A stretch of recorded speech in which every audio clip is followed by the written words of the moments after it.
பூமியில் தர்மம் நிலைக்க புவியில் அன்பு தழைக்க அவனியில் அதர்மம் அகல ஆண்டவன் வந்தான் அகமகிழ மகாபாரதம் மகாபாரதம் மகாபாரதம் மகாபாரதம்.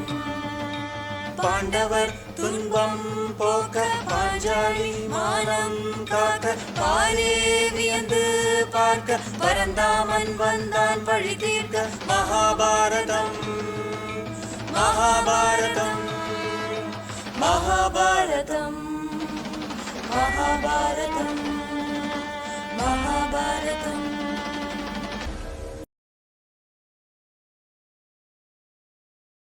ஆனந்த சந்திரிகையின் அன்பான வாசகர்களுக்கு வணக்கம். இந்த மகாபாரத தொடரை வாசிப்பது உங்கள் வீணா ஹரிஹர். கடந்த அத்தியாயத்துல தன் மகன் அபிமன்யு மாய்வதற்கு காரணமான ஜெயத்ரதனை அடுத்த நாள் போரில் கொல்லப் போவதாக அர்ஜுனன் சபதம் செய்தான்னு கேட்டோம். மேல என்ன நடக்க இருக்கு தெரிஞ்சுக்க ஆவலா இருக்கீங்களா? வாங்க படிக்கலாம். அத்தியாயம் 71. துரோணரின் கவச்சம். விடிந்ததும் தருமனை உயிரோடு பிடிக்க வேண்டும் என்ற திட்டத்தை மாற்றி ஜெயத்ரதனை காக்க வேண்டும் என்ற திட்டமுடன் துரோணர் சேனையை அணிவகுத்தார். ஜெயத்ரதனும் அவனுக்கு காப்பாக பூரிசிரவசு, கர்ணன், அஸ்வத்தாமன், சல்லியன், விருக்ஷசேனன் ஆகியோர் எல்லாவித சேனைகளுடனும் பின்னால் விலகி தூரத்தில் இருந்தார்கள். அதற்கும் பாண்டவ சேனைக்கும் இடையில் துரோணர் பெருஞ்சேனையை சகட வியூகத்தில் அமைத்தார்.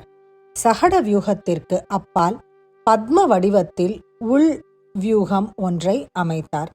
அந்த பத்ம வியூகத்திற்கு அப்பால் ஊசி முக வியூகம் அமைத்தார்.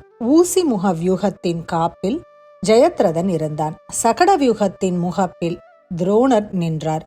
வியூகத்தின் பலத்தை பார்த்து துரியோதனனும் மற்ற கௌரவர்களும் தைரியமடைந்தார்கள். 1000 தேர்களும் 100 யானைகளும் 3000 குதிரைகளும் 10000 காலாட்படைகளும் விற்கள் பிடித்து நின்ற வீரர்கள் 1500 பேரும் கூடிய படைகளுடன் துர்மர்ஷனன் கௌரவ சேனைக்கு முன் நின்று அர்ஜுனனுக்கு அறைகூவல் விடுத்தான். அதை கேட்ட அர்ஜுனன் கிருஷ்ணனிடம், கேசவா, துர்மர்ஷனன் இருக்கும் இடத்தை நோக்கி தேரை நடத்து, அங்கிருக்கும் யானை படையை பிளந்து உள்ளே நுழைவோம் என்றான். துர்மர்ஷனனுடைய படை அர்ஜுனனால் சிதறியடிக்கப்பட்டது. பெருங்காற்றினால் அலையும் மேகங்கள் போல படை அங்கங்கள் அங்கும் இங்கும் பறந்தன. அதை கண்டு துச்சாதனன் மிகவும் கோபம் கொண்டு பெரிய யானை படையுடன் அர்ஜுனனை சூழ்ந்து கொண்டான். துச்சாதனன் கெட்ட பாவியானாலும் மிக்க பராக்கிரமசாலி. கடுமையான யுத்தம் நடந்தது. அர்ஜுனனால் வீழ்த்தப்பட்ட யுத்த வீரர்களால் போர்க்களமானது கோரமாக காட்சியளித்தது. அர்ஜுனனின் தாக்குதலால் துச்சாதனனும் பின்வாங்கி துரோணர் நின்ற இடத்திற்கு சென்றான். அர்ஜுனனுடைய தேரும் விரைவாக துரோணருக்கு அருகே சென்றது. அர்ஜுனன் துரோணரை பார்த்து, ஆச்சாரியரை, புத்திரனை இழந்த துக்கத்தால் பீடிக்கப்பட்டு சிந்துராஜனை நோக்கி வந்திருக்கின்றேன். எனது சத்தியம் நிறைவேற அருள்வீராக என்று வணங்கினான். அதற்கு ஆச்சாரியர் புன்னகை செய்து, அர்ஜுனா, என்னை ஜெயிக்காமல் ஜெயத்ரதனை நீ அடைய முடியாது என்றார். யுத்தம் ஆரம்பித்தது. வில்லை வளைத்து அர்ஜுனன் மேல் துரோணர் அம்பு கூட்டங்களை இறைத்தார். பார்த்தனும் அம்புகளால் துரோணரை அடித்தான். துரோணர் அவற்றை அனாயாசமாக தடுத்துவிட்டு கிருஷ்ணனையும் அர்ஜுனனையும் நெருப்பு போல் எரியும் பாணங்களால் பீடித்தார். அர்ஜுனன் துரோணருடைய வில்லை அறுப்பதற்கு நிச்சயித்தான். அதற்கான அம்பை எடுத்து கொண்டிருக்கும் போதே துரோணர் அர்ஜுனனுடைய வில்லின் நாணை அறுத்து விட்டார். பிறகு அம்பு மழையை பொழிந்து அர்ஜுனனையும் அவனுடைய தேரையும் இருட்டில் மறைத்தார். கண்ணன் துரோணருடைய பராக்கிரமத்தை கண்டு, அர்ஜுனா, கால விரயம் கூடாது, துரோணரை விட்டு செல்வோம். இந்த பிராமணருக்கு சிரமம் என்பதே இல்லை என்றான். அதன்படி தேரை விலக்கி இடது பக்கமாக ஓட்டினான். அதை கண்ட துரோணர், அர்ஜுனா, எங்கே போகிறாய்? யுத்த களத்தில் சத்ருவை ஜெயிக்காமல் நீ செல்பவன் அல்லவே, நில் என்றார். அதற்கு அர்ஜுனன், தேவரீர், நீர் எனக்கு ஆச்சாரியார், சத்ருவல்ல. உம்மை யுத்தத்தில் வெல்லக்கூடியவன் இந்த உலகில் இல்லை என்று சொல்லி விரைவாக கௌரவ சேனையை நோக்கி சென்றான்.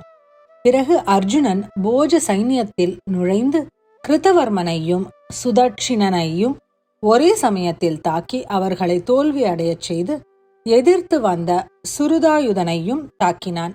பலமான போர் நடந்தது.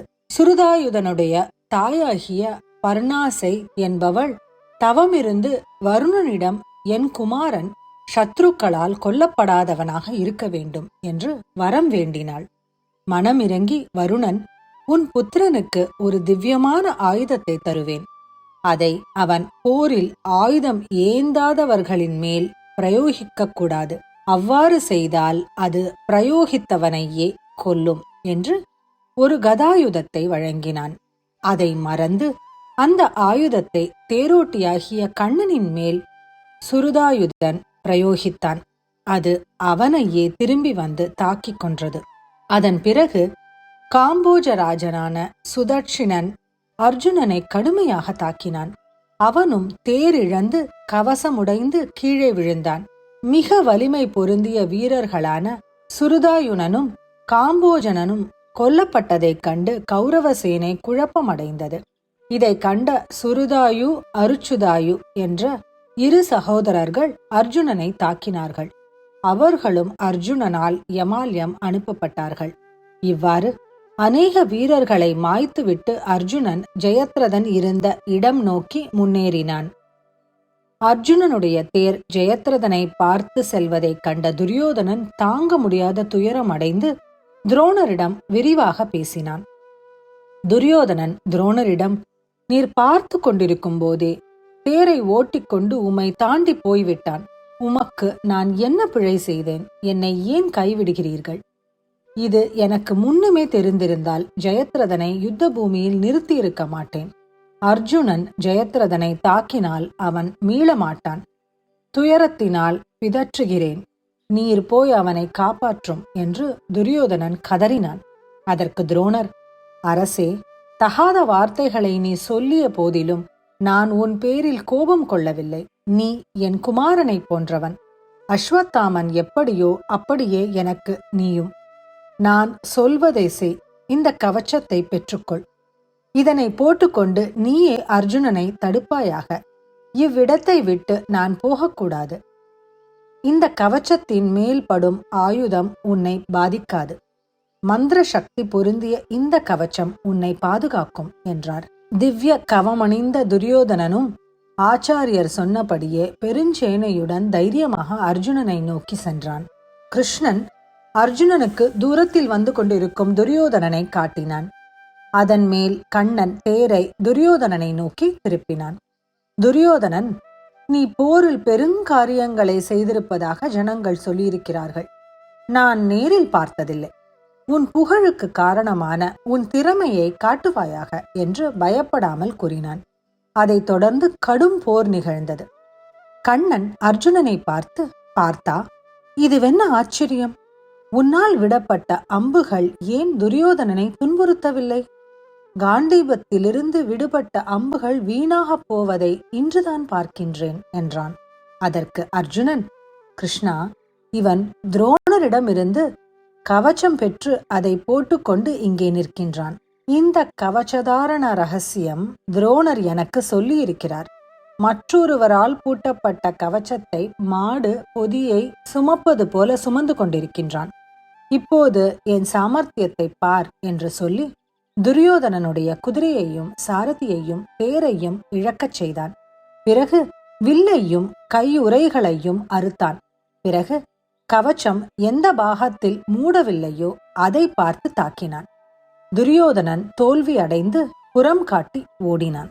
ஜெயத்ரதனுக்கு காப்பாக இருந்த புரிசிரவசு, சலன், கர்ணன், விருக்ஷசேனன், கிருபர், சல்லியன், அஸ்வத்தாமனுடன் ஜெயத்ரதனும் ஆகிய எண்மரும் தேர்களின் மேல் ஏறி பார்த்தனை எதிர்த்தார்கள். இந்த அத்தியாயத்தோட நிறைவுக்கு வந்துட்டோம். அபிமன்யுவின் மரணத்திற்கு காரணமான ஜெயத்ரதனை அர்ஜுனன் அன்று சூரிய அஸ்தமனத்திற்குள் கொல்வானா? பொறுத்திருந்து கேட்போம். அடுத்த அத்தியாயத்தோட உங்களை சந்திக்கும் வரை உங்களிடமிருந்து விடை பெறுவது உங்கள் வீணா ஹரிஹர்.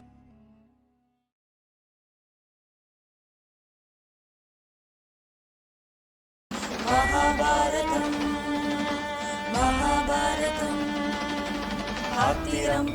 கொண்டோர் அழிய ஆணவத்தால் அவர் ஒழிய சாகசம் புரிந்தான். கண்ணன் சரித்திரம் படைத்தான். கார்வண்ணன் மகாபாரதம் மகாபாரதம் மகாபாரதம் மகாபாரதம். ராதை கண்டான் உளகுளிர கீதை சொன்னான். புலனுணர கோபியர் கூட்டம் புடைசூழ கோவிந்தன் வந்தான். அருள் பால கோவிந்தன் வந்தான்.